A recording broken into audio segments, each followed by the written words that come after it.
You are listening to a free version of the Majority Report with Sam Steeder. To support this show and get another 15 minutes of daily program, go to majority.fm, please. The Majority Report with Sam Steeder. It is Wednesday, October 24th, 2018. My name is Sam Steeder. This is the 5-time award-winning Majority Report. We are broadcasting live steps from the industrially ravaged Gowanus Canal in the heartland of America, downtown Brooklyn, USA. On the program today, Distinguished Professor of History of Black Studies at the University of Missouri, Devin Fergus, on his book, The Land of the Fee, Hidden Costs and the Decline of the American Middle Class. Also on the program today, one day after a bomb was found in George Soros' mailbox, bombs found in mail to both Hillary Clinton and Barack Obama, and a pipe bomb just found at CNN. Meanwhile, the lies about the caravan almost drowned out by the lies that there's a new middle-class tax cut. Meanwhile, Georgia Secretary of State Brian Kemp fears the exercise of people's right to vote. And it turns out he has a slight problem with a loan he made to himself from his bank that he owned. Didn't pay back.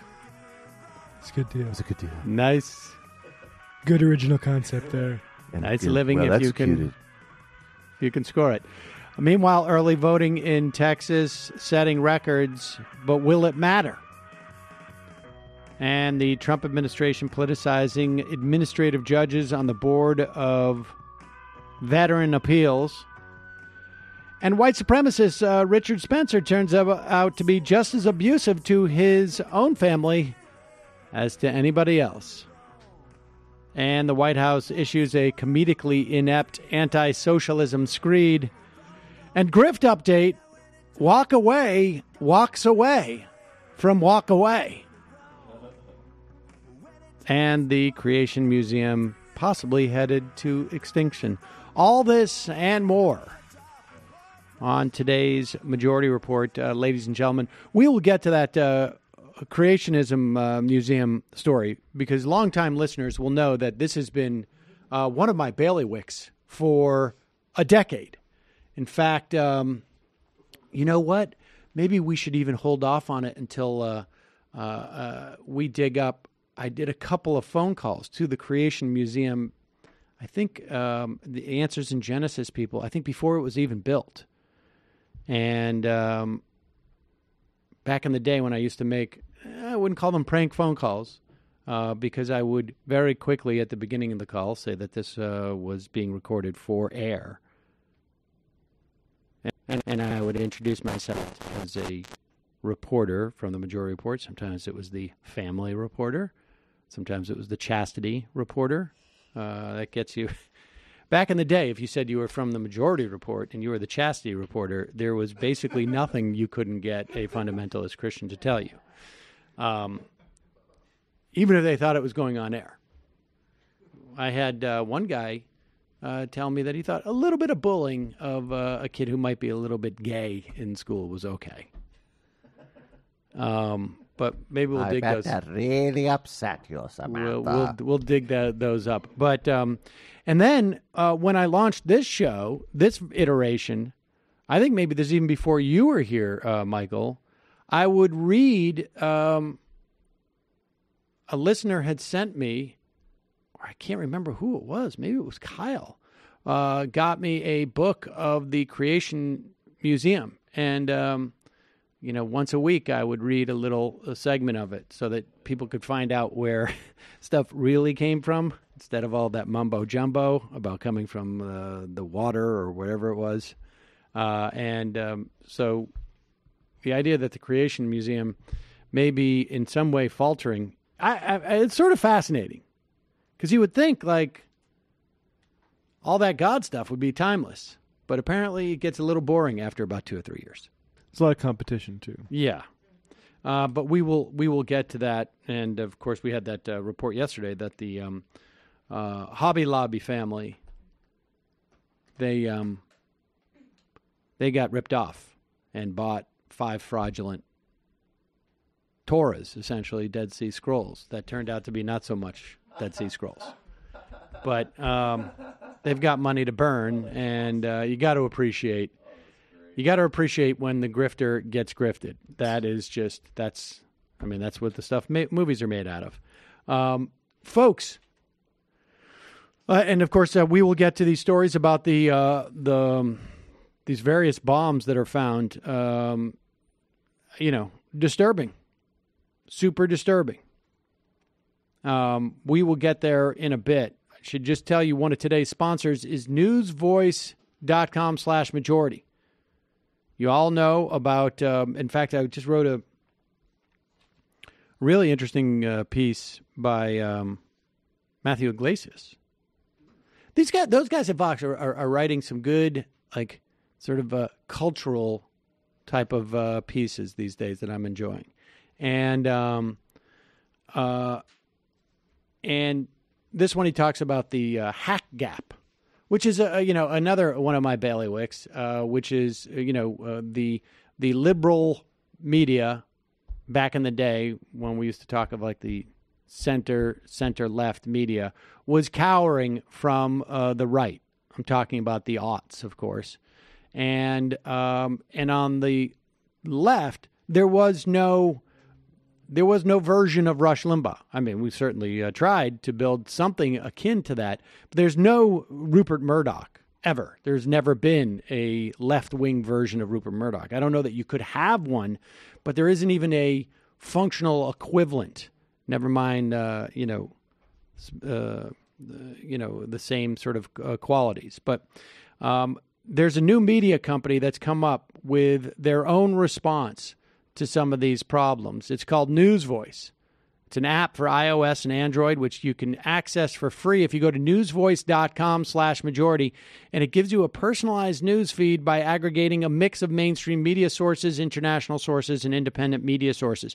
This is actually would be a good thing to turn on if you have a friend or a family member who only listens to Fox News or watches Fox News or reads Fox News. This would be a good sort of sneaky way of getting some daylight into their dark, danky media news sources. Because multiple sources are provided for each news story. The entire app is fueled by crowdsourcing. You can upvote stories you think are important so more people will see them. You can add stories to the app, or you can add a source that's missing for a story. It's meant to be a completely open and democratized news aggregator that lets you get every side of every story. They also have a video interview series featuring guests from Chris Hedges to Alexandria Ocasio-Cortez. Go download the app for free at newsvoice.com/majority.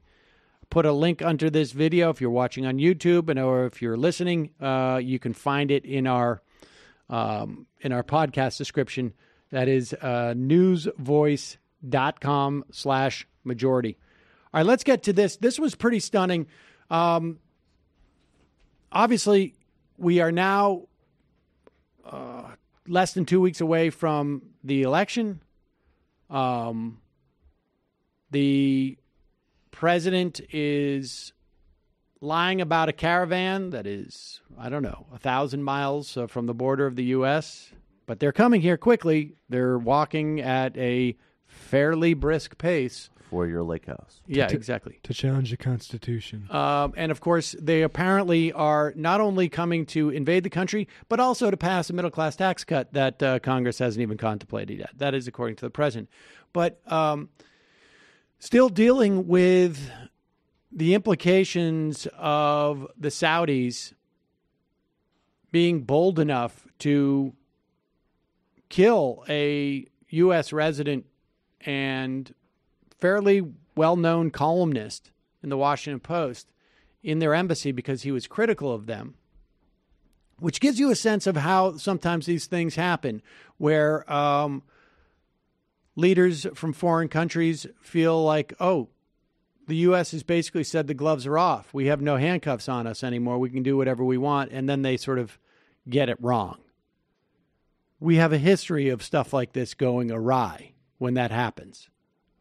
Check out the 91 invasion of Kuwait by Saddam Hussein as a starter, or the Israelis heading up, I think it was into Lebanon again, and basically also exiting Gaza unilaterally and creating another mess there. But here's Donald Trump being asked about his perspective on the Khashoggi murder at this point, where it has become increasingly clear that he was murdered. And here, well, increasingly clear in terms of, I mean, it's quite clear to everyone who doesn't want, who doesn't have a vested interest in pretending otherwise. But even in the context of those who do, it's becoming, clear that they can't maintain this charade anymore. And here's Donald Trump expressing why. Mr. President, why do you think something like this could have happened? Do you think that there was a failure of leadership on the world stage, that Saudi Arabia wasn't concerned about? They had a very bad original concept. It was carried out poorly, and the cover-up was one of the worst in the history of cover-ups. It's very simple. Bad deal, should have never been thought of. Somebody really messed up, and they had the worst cover-up ever. And where it should have stopped is at the deal standpoint, where they thought about it, because whoever thought of that idea, I think, is in big trouble. And they should be in big trouble. Did they tell him don't refer to anything that actually happened? Just call it a deal? I don't understand. What is what are they talking about? What he's trying to do there, I think, is first, I think he's genuinely offended by how bad the cover-up was. This is a guy who spent a lot of time around Nicky Scarfo and other really reputable members of organized crime. And the Saudis are literally in the process of doing it's just this weird rogue hit squad that had no connections to any senior leadership and bad ideation. So he's actually, I think he's still trying to give them cover. Those grooves are worn so deeply in his brain also that everything is a deal to him.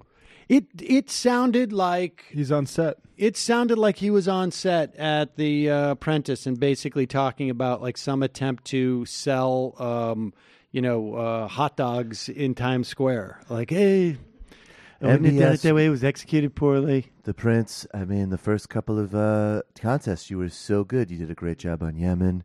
You had a great photo on Instagram with The Rock. I don't know what happened with you. It was bad at the ideation standpoint.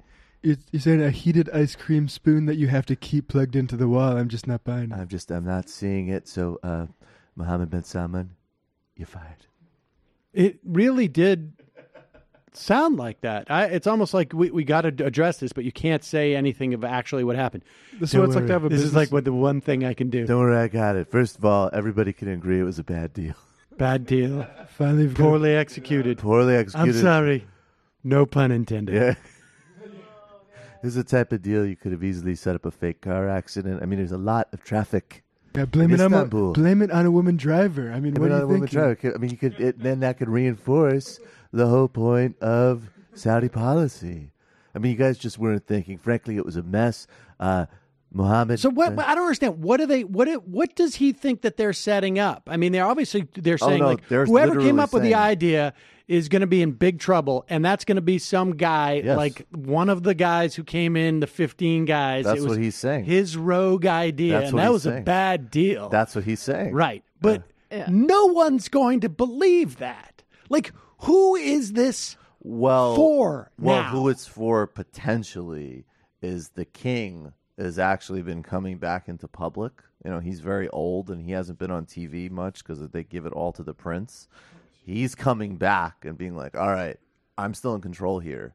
So it's possible that the substantive thing is that this might be it for the prince. Monarchies rule. Is that really? Yeah, I think. I mean, not. I'm not saying it's likely. I'm not saying I put money on it, but there is a tangible. I don't understand. If he undercuts, if they say this isn't the Saudi system, this kid is out of control and he's nuts. Is it possible he's doing it for his base as well? No, because they hate the media and journalists. I just don't think. I mean, he did do that. I just don't think that but I don't think that the base isn't thinking about the base is like Saudi. I don't think. Has he implied yet that the journalist deserved it and all the other journalists better watch what they say? No. All right, fair. Although it was interesting. We'll see. The Saudi foreign minister went on Fox for his first interview in the U.S., but that's just because Trump will be watching. All right, we got to take a quick break. We'll be right back after this.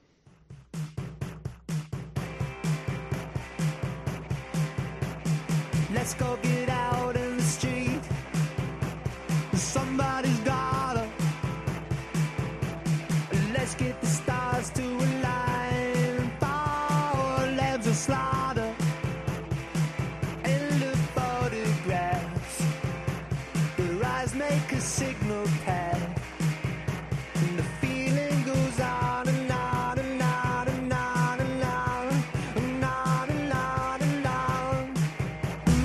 Gonna feel like Friday night. Cars are all lined up. Let it go push you around. Oh, what's it amount to? Card shots and street preachers want my soul.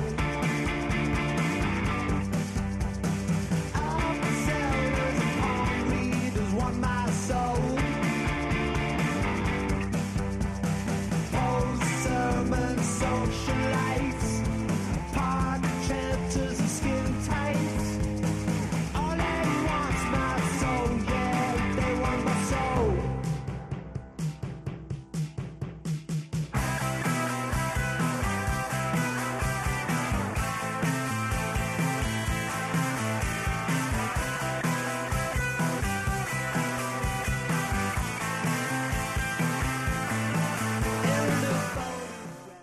We are back. Sam Cedar on the Majority Report on the phone. It is a pleasure to welcome to the program the Arvarh E. Strickland Distinguished Professor of History and Black Studies at the University of Missouri and the author of Land of the Fee, Hidden Costs and the Decline of the American Middle Class, Devin Fergus. Welcome to the program, Devin.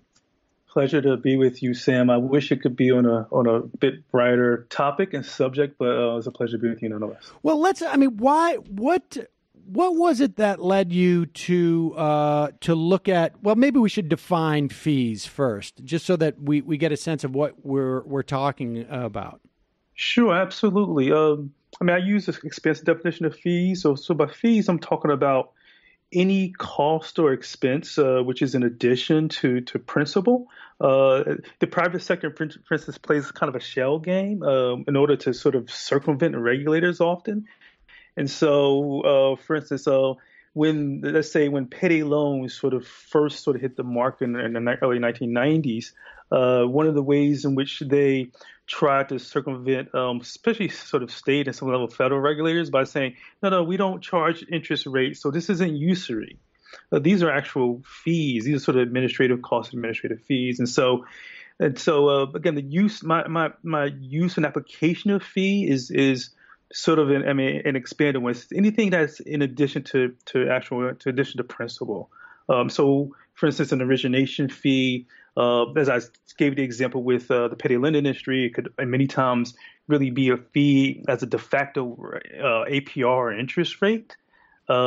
Default fees, prepayment penalty fees, as you would find, for instance, in subprime mortgages. And so these fees come in all kinds of shapes and sizes and colors, but it's in effect anything that's beyond the principal loan amount.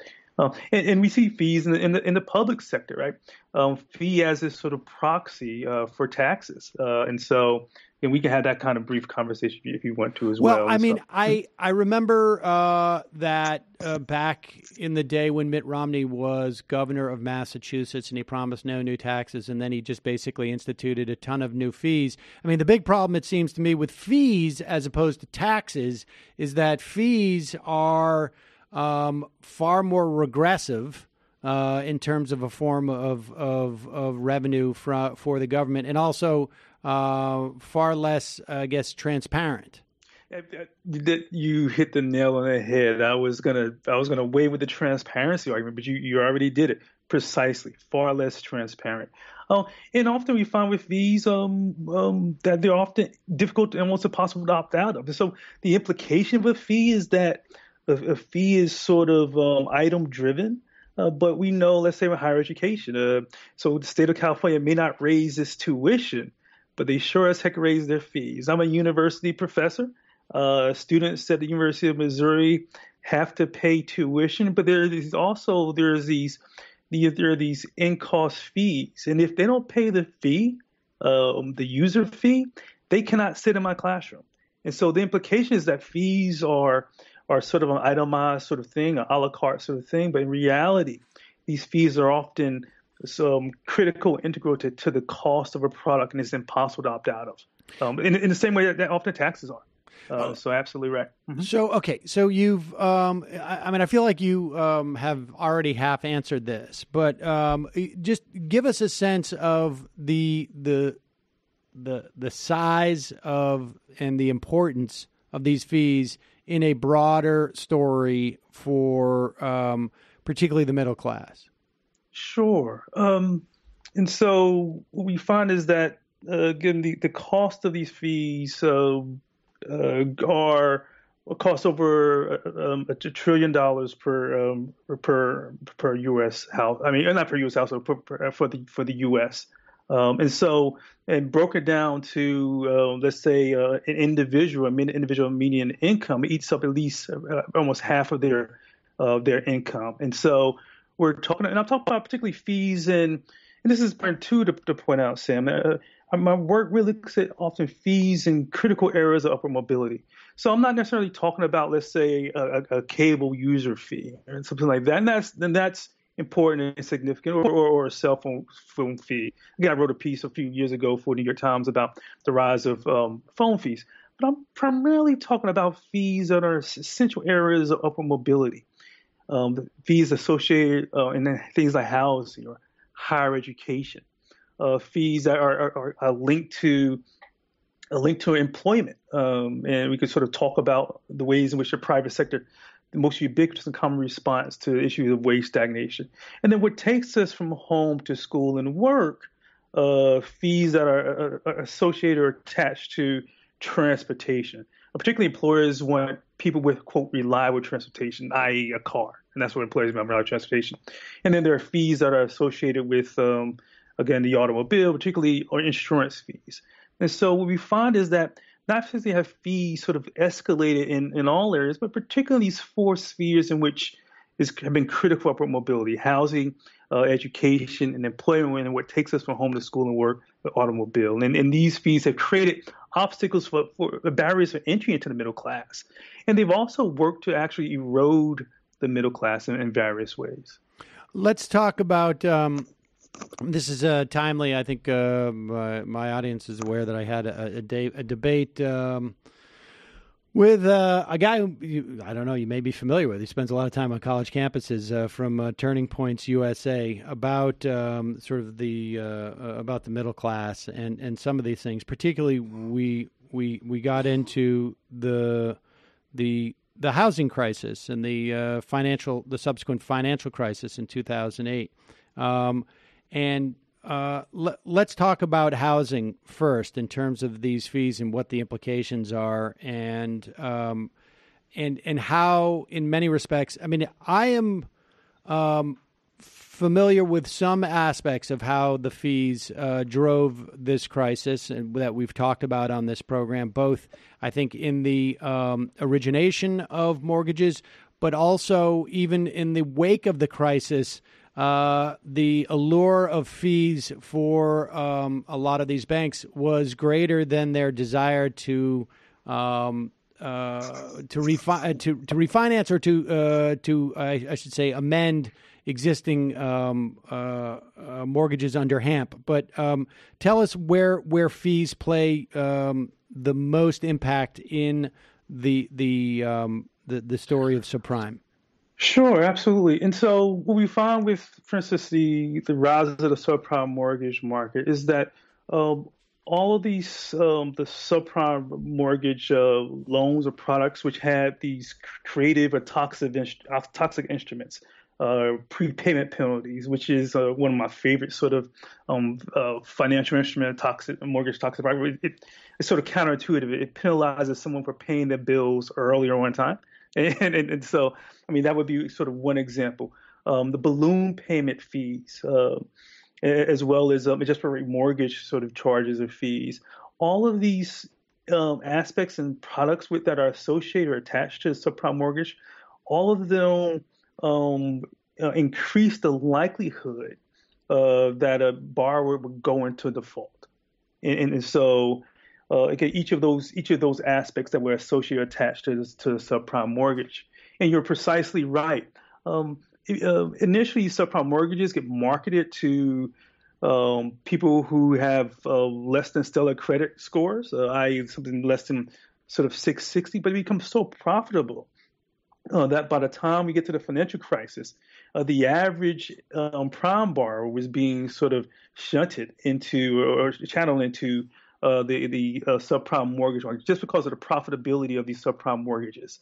And so, again, they become extremely sort of profitable. And here I'm going to sort of say this to you, Sam. I'm actually, I'm also a visiting professor in Northern England at the University of Northumbria University in Newcastle. And then in UK, it's conservatives who are pushing for creative and inventive ways to help consumers have stronger credit scores. Specifically, it's conservatives who are arguing that, let's say, your rent be included as far as your credit score, right? It would be wonderful in the U.S. if you would find conservatives who would make an argument that let's not try to channel people into these subprime mortgage markets like we're having people now do today by saying the underwriting standards in part are at least under the Obama administration, were too tight. We need to loosen those standards. It would be great if we could have conservatives in the U.S. who would actually make the argument.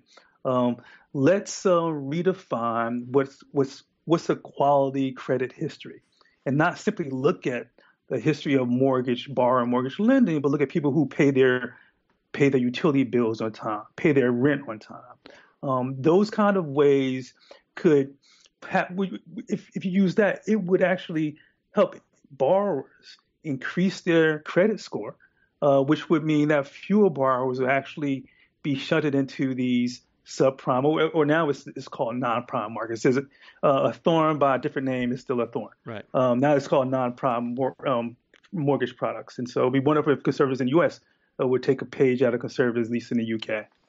And people should understand that the subprime is just simply a way of justifying far more fees, right? So there is because the idea is that we're not only do we jack up an interest rate because we're theoretically taking more risk, but also what is the justification for the fees in this instance? We're taking more risk, but we want to take more risk so that if you pay this thing off, there's a prepayment penalty, or is it also that there's an awareness of there's just probably a correlation between people who have poor credit scores and people who are not financially savvy? That correlation is absolutely there as well. People who have lower credit scores aren't financially educated, and so we can. There's so much to discuss here, Sam, because we can argue that it's not necessarily financial education is the key, and in fact, we've gone through a period now, the last 30 years, in which financial contracts and documents have gotten exponentially longer, right? And at the same time that the individual and the time they have to process all this information, that time has gotten increasingly lessened. And what I mean by that is individuals now today commute much farther than their grandparents or parents did 30 or 40 years ago to go to work. You're also working longer hours than people did a generation or two ago. So you're working longer hours, you're commuting farther. You're also in this sort of what I like to call this sort of extracurricular arms sort of race. I'm a parent of a child. My child just came from French class. He has martial arts class. He's in all these extracurricular activities.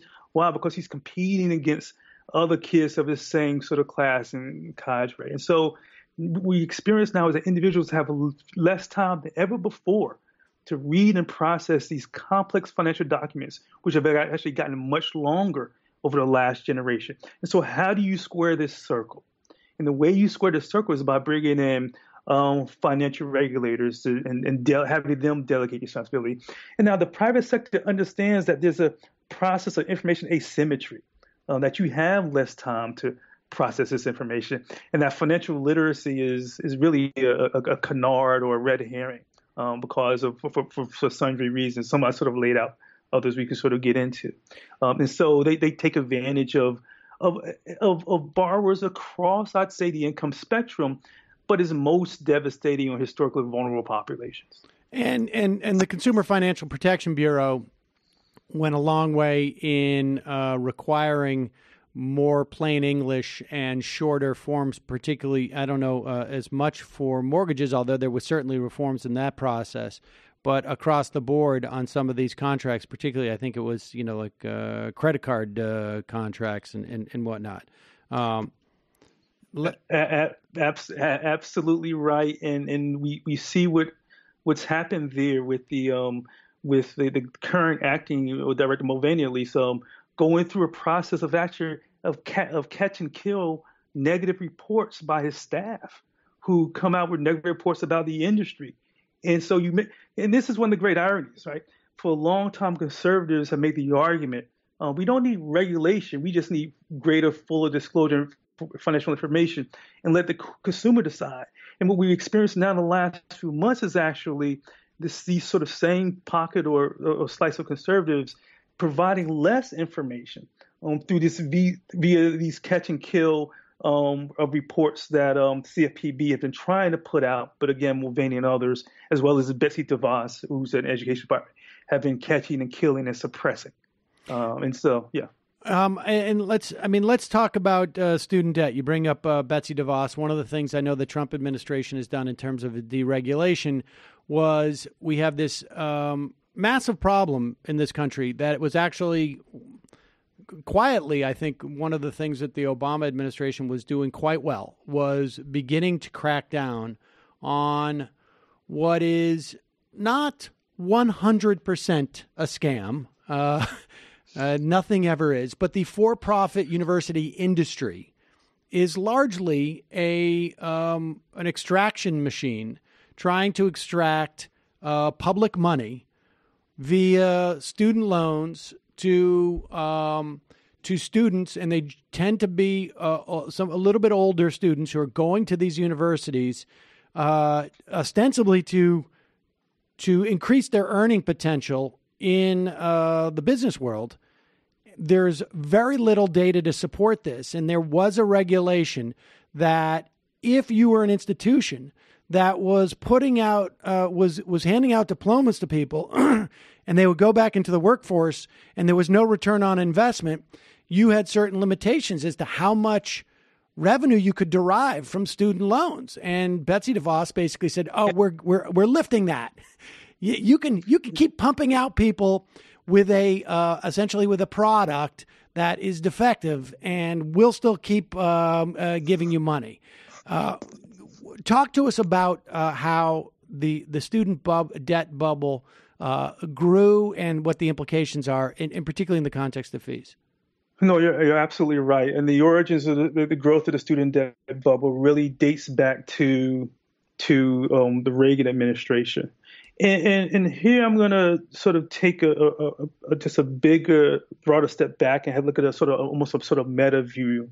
And it was just a fundamental philosophical shift that occurs by Reagan and the Reagan.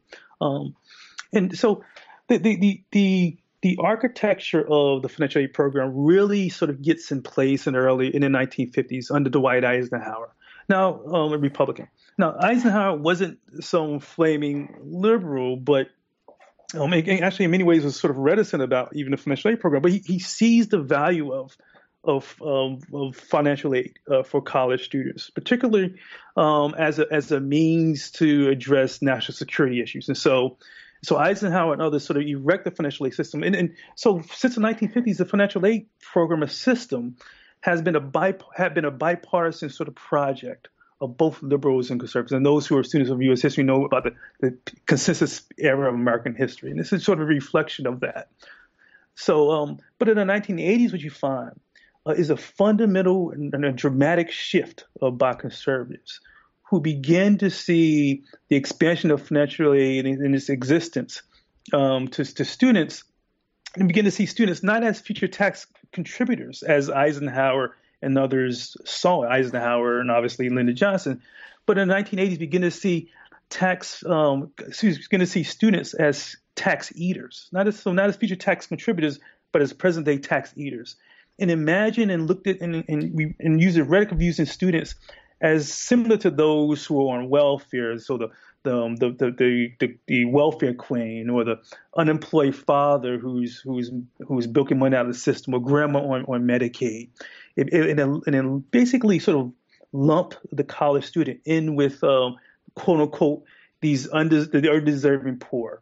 And with that sort of mindset, what they did was they rolled back low interest student loans, they rolled back grant programs, and invited the private sector more so into the funding and finance of higher education.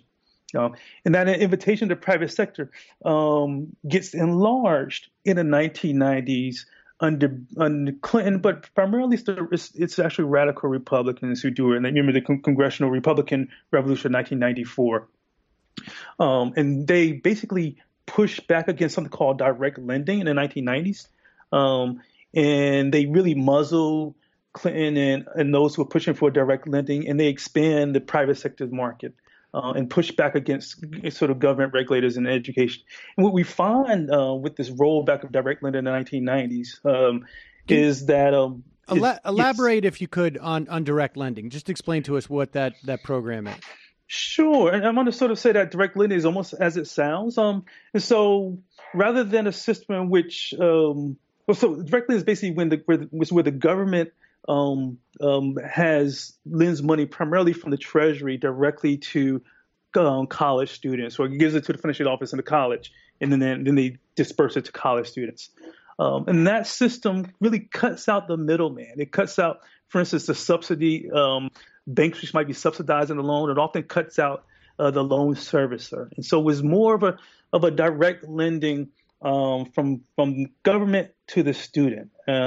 And again, that system, which cuts out all these middlemen, whether it's the banks on the front end or really student loan services, reduce the cost of the student loan. I mean, if you can imagine, just the administrative costs are cheaper, right? And not simply the administrative costs are cheaper, but also the actual loan product itself is cheaper.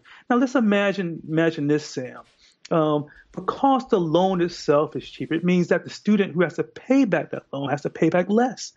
And what we know, in whether it's mortgage market or whether it's payday lending or whether it's or higher education, if a particular financial product is cheaper, as logic dictates, it means that the borrower is far more likely to pay it back. And so that means that the borrower is far less likely to go in default, which means that the taxpayer who's actually funding both the direct lending as well as subsidized lending programs is far more likely to get their money back. So a government gets their money back, students get their money, and they get it faster. And so it's a system which actually worked for every population except for the financial services industry. And so because it didn't work for them, they push back and they pressure lawmakers to bring them back into to the system. And this is what happens in the 1990s. And they push out direct lending, and they bring back the private sector. And then you see a whole slew of abusive practices and quid pro quos. And once government gets pushed down in terms of direct lending program, private sector comes in, and then they begin to give sweetheart deals to financial aid officers, kickbacks of various sorts. We just had a World Series game last night. Unfortunately, my beloved Dodgers lost. But let's say in the 1990s, you wanted to go see your Yankees play in the World Series. The bank might have a couple of tickets for the financial aid officer, and they'll give that financial aid officer some tickets if they would give them access to student lenders. Now, once the bank got access to the student lender, to the student borrower, I should say, they didn't care. The university or the education financial aid office didn't necessarily care the kind of terms that were given. Right. They were just caring about the kickbacks that they would get.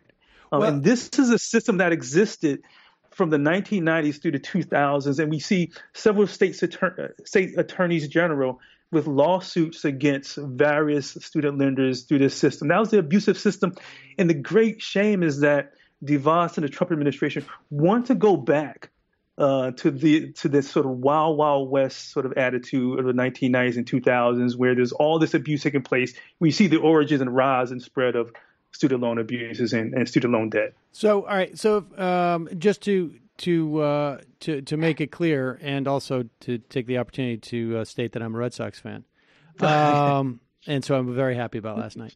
But you'll be happy about tonight too, I'm sure. I'm hoping so. But so we had this type of abuse where there was sort of like extraneous middlemen that were placed into the process of delivering government-backed and government really funded loans.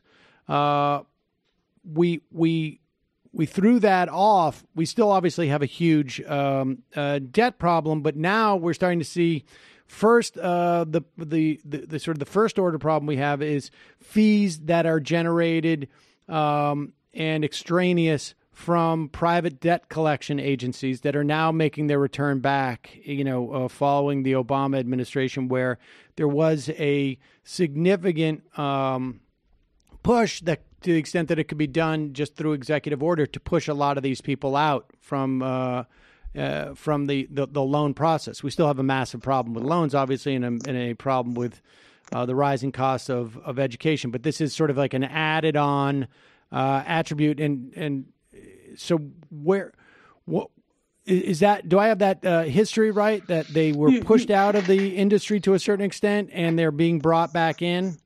No, absolutely right. Push out of industry to a large extent through direct lending, and now they're being brought back in by the DeVos administration. And again, this is, I'll stress this too, it's by ideologues, because if you want to do a simple cost benefit analysis, these loans are still cheaper and more efficient if done by government.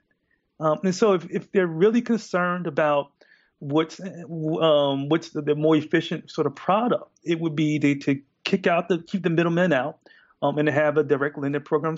And this is actually, again, both bipartisan administrations have done studies and research on this. And so, for instance, Lawrence Lindsay, the Republican under George H.W. Bush, talked about how efficient a direct lending program was vis-a-vis guaranteed student loans, and so, but again, this is driven by people with a sort of particular agenda, and also by this sort of cozy relationship with the donor class, the financial donor class, and those two things have created and created this problem. I will say this one sort of coda too, that. I view as not simply an add-on to the story of the rise in cost of college. It's part of the bigger and broader story, because what happens too is that the federal government begins to roll back its contributions to higher education. Right. And so that means there's a shift in that cost from the public sector from the public sector to individuals, from institutions to individuals, and this is what explains the part of the rising cost of college. And so it's part of this bigger and part of this bigger story about the public sector and government's rollback of its contribution and support for higher education. All right, and lastly, I mean, you also have a chapter on wage stagnation and the implications.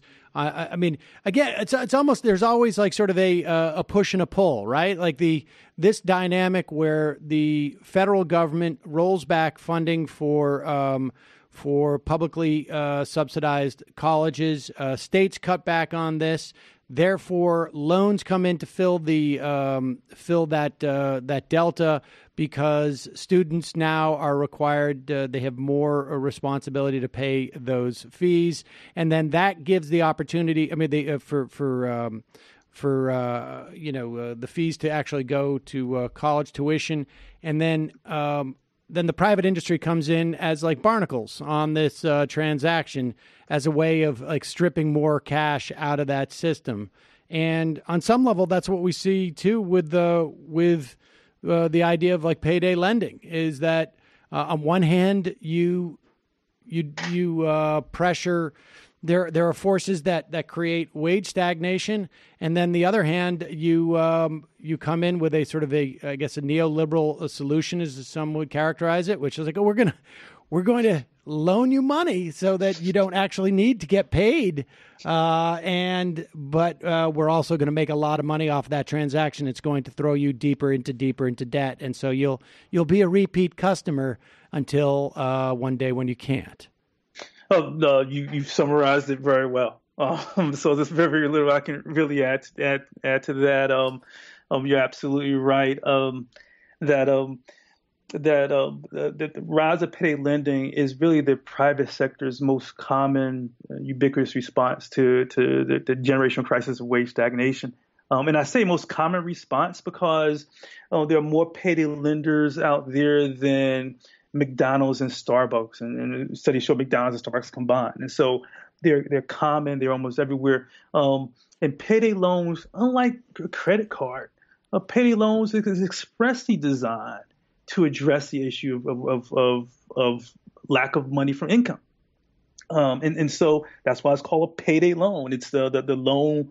For that loan, you have to have two things which we consider sort of really pillars for middle class. You must have a paycheck, a working job. And secondly, you must have a bank account. You write a check drawn from your bank and say that this check is going to be good in 2 weeks from now when I get my paycheck. And so these are the markers of middle class status. And so, but we see that these things, payday lending again has spread more wide and again more commonplace than both Starbucks and McDonald's. And these things we consider markers of middle class life. And I'll say this too, that the Federal Reserve earlier this year came out with a report that 4 out of 10 Americans cannot cover a $400 emergency expense.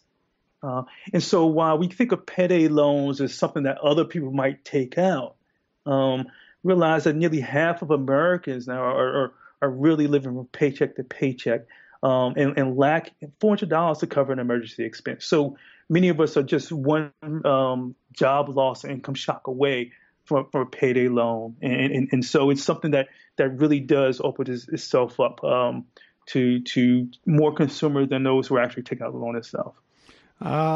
Devin Fergus, the book is Land of the Fee, and it is about the hidden costs and the decline of the American middle class. Thanks so much for your time today. I really appreciate it. Thank you, Sam, and go Dodgers. We'll see. All right, we'll see. Right. I wouldn't bet on it, but I appreciate the time. Thank you. All right, thank you. Bye. Take care. Bye. Dodgers are going to lose tonight, folks. We could be looking at a sweep. This is, one of the this dynamic with these hidden costs that are just another thing, in the course of the debate that I had with Charlie Kirk was just another, and this is, of course, a long, not exclusive to the Trump administration, and not simply a function of the Republican Party, but largely they are, largely a malignant force in our politics and a malignant force when it comes to extracting wealth, creating the problem, then extracting wealth from the solution, rather than just starting with the solution, and which is very often just our government. There's no reason why we need to be loaning money to students to go to school. We could just finance the school and give everybody the option to go for free. That's what Charlie Kirk objects to when he says, "Don't say free stuff, Sam." What he's really mad about is that nobody's going to be able to take a cut on the interest. It's two things. It's that, but it's also, he made it very explicitly clear. Like, you're going to take money from me to pay for somebody else's college? And now we take money from people all the time to pay for other people's expenses. We take money from non-homeowners who pay taxes so that homeowners can have a mortgage deduction, finance the purchase of their homes. Now, but it doesn't necessarily make it available to everybody because you have to have a certain amount of cash to start with. So it basically subsidizes wealthy people's ability to extend the buying power of their money. But you need to first get into a certain club where the dues are, X number of hundreds of, tens of or hundreds of thousands of dollars worth of down payment. And then you can get there. We do this with all sorts of things. We subsidize roads. I mean, if you take public transportation, you subsidize roads so that people can have commerce and make all their money. Charlie Kirk in our debate talked about somebody goes out and buys a building. I don't know. He had a very sort of like narrow perspective on what capitalists do. They all go out and buy a building and then they start a factory. But that building has running water. And I can assure you the person who bought that building did not pay for the pipe to go all the way to the reservoir and to go to the sanitation and to go to the treatment center and the electrical grid and the transportation that's involved in there. And then the fire department, right? And the cops. I mean, they're going to protect that building. I mean, so it goes on and on. But Charlie Kirk really, really had a problem with his tax dollars subsidizing, something that he either gets from his folks or from, some right-wing billionaires. In the context of his job, he could get it either way. But he built that. He built that from he already had a lot of scaffolding. Let's put it that way, folks. All right. And speaking of which, in the fun half, we're gonna go over the we're gonna go after. Oh yeah. Well, we'll take a look. It's hard to know. But in the fun half, we're gonna go over the 20 minutes of the debate that, for whatever reason, were excluded from the TYT video that we played yesterday, and it was sort of the most fun 20 minutes of the debate, in my estimation. We're also more information of the various pipe bombs that have been sent. We are now at let's see, CNN, Eric Holder, Obama, Clinton. Am I missing one? Eric Holder was just the most recent. Was it Kamala Harris one too? No? So there's some sketchy details on that one. Okay, so Debbie Wasserman Schultz apparently got one. And maybe there's more. I'm maturing as a person. There you go. You said Debbie Wasserman Schultz, and I went right to the Jimmy Dore voice. It was almost like an involuntary physical reaction, and I didn't actually do it. John Brennan was apparently named on the CNN one. That's unclear. Oh, I see. Let's see. So suspicious packages also sent to Eric Holder, but to the wrong address. As with packages sent to George Soros, Clinton, Obama's, and John Brennan, care of CNN, the return address was Representative Wasserman Schultz. Very poor job of doing a false flag, because she should not have put her address on there. Well, and also just think of the courage of George Soros to have a bomb planted in his own mailbox. Yeah. I mean, that takes And commitment. apparently Wasserman Schultz, I think, also got a maybe something sent to them in a office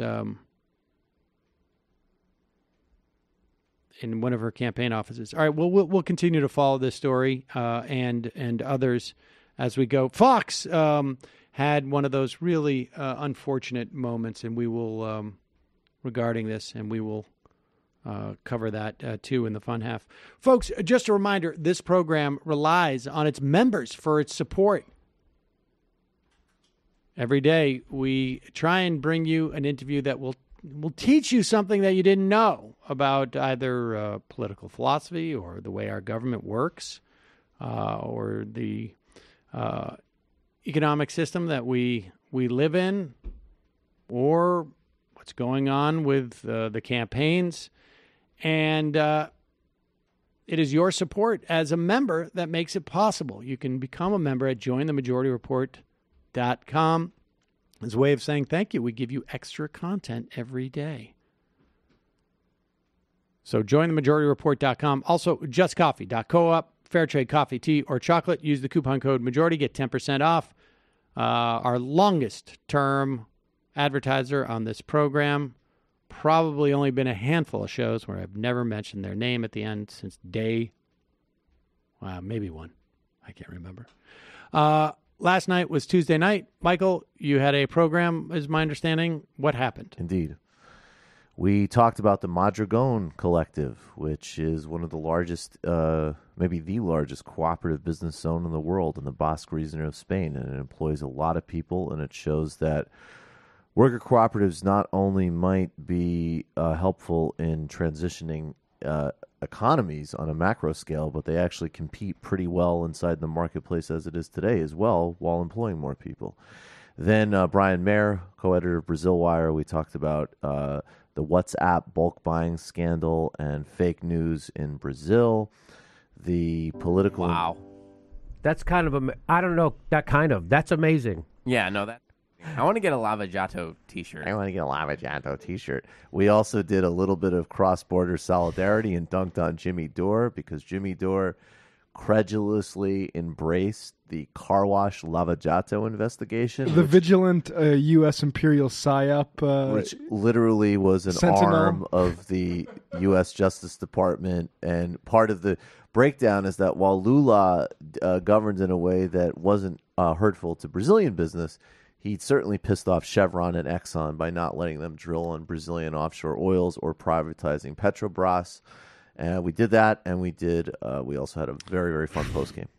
So let me just, if I can understand it correctly, if he had actually read into the story he was covering and found out that it was bunk, it would have somehow made Hillary Clinton not look bad. And it actually would have made Hillary Clinton look bad. That's the thing. He literally had an opportunity to even make Hillary Clinton and the Obama administration look bad. It's a fucking layup. He just it was a fucking layup. But because it's apolitical corruption rhetoric and no one bothers to do any research, they actually ended up doing a video that sort of backed right-wing coup forces in Brazil. And oops. And then when we initially commented on it, the response to most of his fans were one of two things, which was either you're being mean or this video's from 2017 and no one could have known, even though it was a year after Dilma was removed from office. But what are you going to do?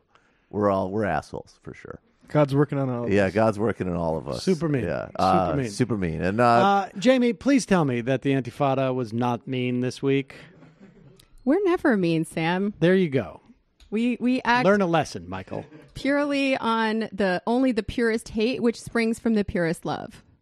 That's very pretty. Yeah. So what sprang forth this week? So this week on the Antifada, it's coming out tomorrow or Thursday. We talked to our two friends. That's right, folks. Not one, but two guests this week. Andy Battle, a doctoral student in history at the City University of New York, and Sham Khanna, editor-in-chief of Commune magazine. First, we talked to Sham about the awesome media project that they are doing with Commune. And then we talked to Andy Battle, who wrote a great piece on the history of the New York City subway and why it sucks so much. We talked about the tension between urban space to serve human needs and urban space designed to extract profit. From there, we branched out a bit to the decommodification of movement in general, including at the borders of nations. We had a bit of a call to action, some ideas for direct action in that space, as well as what kind of direct action not to do, a.k.a. the kind where you take your pants off. Matt, did you keep your pants on for Literary Hangar? I did, but I was also mean to Stephen Crowder, who for Prager University made a video saying that there was never a genocide in the United States because, A, if you look at any of the battles, they're just battles, and B, there was never any written policy, so there you go. And I found that I looked at the very first battle in New England, and it turned out to look an awful lot like a genocide. And I also found out that Winthrop, the governor of Massachusetts Bay Colony, had a bit of a reputation for his treaties and the copies of those treaties mysteriously disappearing before he died. So, interesting. You know, now that we're talking about Stephen Crowder, and I guess let me just give you a sense before we go into the fun half. A couple months ago, I don't know when it was, 4 or 5 months ago, 3 or 4 months ago, I was invited to Politicon. And I'm a little ambivalent about that conference because it, in many ways, just makes politics about entertainment. And, I mean, we do a show like that, but we try and maintain some integrity. We try and be entertaining, but we also try and deliver stuff that is meaningful. And to center a conference around political celebrities rather than, let's say, policy people or activists seems to me to be a little bit dubious. But the other part of that is I'm also aware of the space in which we operate and the reality of in where we operate. And many people watch this show on YouTube. And frankly, the right is influencing a lot of young people on this medium. And so my sense was, all right, well, maybe I can, if I go, I can get into a debate with somebody and show some young people who are watching videos. I know a lot of young people do that. And this is where they get their political education. And I did not want certain voices out there to have that whole space to themselves and present a perspective that is, I think, wrong and dangerous and unhealthy for the country and have no one challenge it.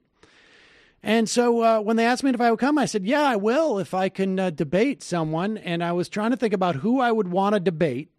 And the first thing that first requirement was I want them to have a YouTube following because that means that their status is, very largely supported by audiences.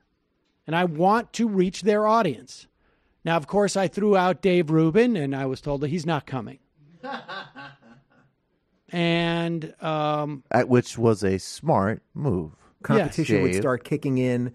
Right. Competition would start kicking in.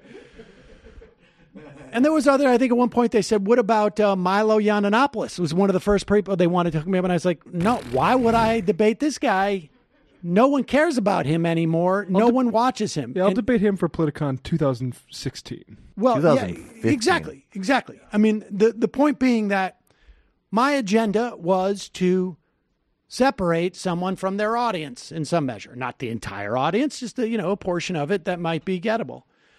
And so we went over a couple of people, and we finally realized, like, oh, Steven Crowder, he does that thing where he goes to colleges and tries and makes college students look bad because they don't know supposedly what he knows in terms of politics. And so I said Crowder, and the people were like, great, Steven's interested in a debate. And it all looked good. And then at one point, like, they're writing me back and they're not mentioning Crowder anymore. And I was like, hey, what's going on with the debate with Crowder? What day is that going to be? And they said, can we have a phone call with you? And now here's the thing. In this space, when there's a phone call, people don't want emails released, right? And I was told on this phone call that Steven Crowder ghosted, literally stopped responding to their emails, and decided, and I think the quote was, pretty sure the quote was, somebody got cold feet. That's I guess Crowder is. I guess someone finally changed his mind after all. Now, there was also, and I was like, well, and she said something, the person I spoke to said something to the effect of like his team or something, his crew, and apparently his dad is his manager or something. Oh, thank you. And so now I think it was smart of Steven Crowder to avoid debating me at Politicon. Yeah, he can't just go up there and put on a tutu and say Stalin. It's not going to work. So it was a wise He has move. a sign out here. All right, let's take that out. Nice try. But he has, as you can see, he's sitting out there. He has a sign that says, change my mind. I would like to invite Steven Crowder to come on this program, and I will attempt to change his mind. Or I will go on his program and attempt to change his mind. Or I will meet him anywhere, at nearly any time, at my expense, to have the opportunity to change his mind with the one stipulation that we record it on video with sound. So, Steven Crowder, if you are 1/16th the man that you purport to be, I am issuing you a very specific challenge to debate you. If I have it wrong that you did not chicken out from debating me at Politicon, like chicken out so much that you decided not to even attend, then we can obviously very easily come together and debate on any topic. So I will host you on any time, on any platform, in any way to debate. And I guess we'll hear. Look, because Steven, I know you are watching or hearing this. And everybody else knows it too. There's no way you're not aware that I've issued this challenge now. You knew it was coming when you backed out of Politicon because you were afraid of debating me. And here it is. So you know where to find us. MajorityReporters@gmail.com if you want to get us an email, or you can tweet at me. And I will, of course, follow this up with a tweet to you.